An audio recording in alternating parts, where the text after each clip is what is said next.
paint it very unevenly.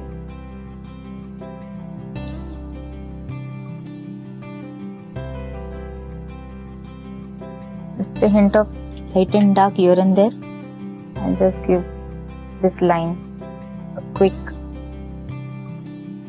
touch up. So we have a defined clear horizon line, and above this is all our sky. Now with a round brush, we will directly start painting our flowers. But before that, I'm going to erase these lines that we have drawn, because after we paint, these pencil lines will be seen. These were actually some guiding lines for us to draw flowers in a row. You can see that I have really made the color watery. It's really very watery. And I will start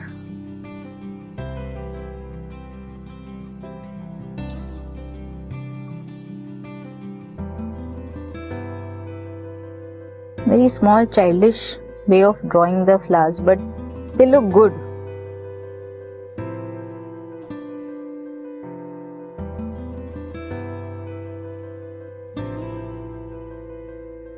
They don't have much detail, they are very simple.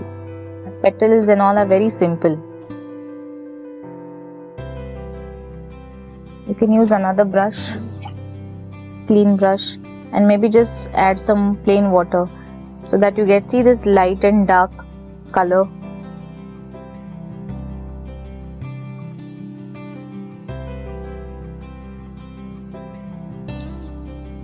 I'm just drawing those hopping lines, if you call them.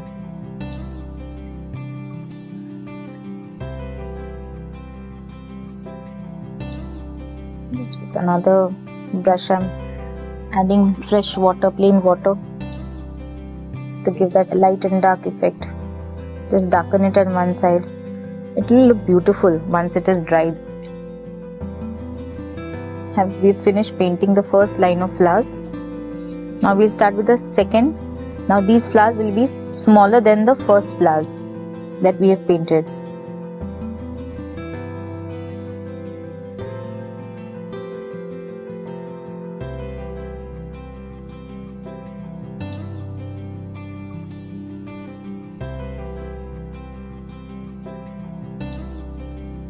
Similarly, the third line flowers will be more smaller than the second flowers. So we will just show tiny hint, and the size of flowers will keep on reducing. So see, as you're going upwards, the size of the flower is reducing. We're just showing a hint of flower. It's a far away scenery. So as you see further away, things appear smaller.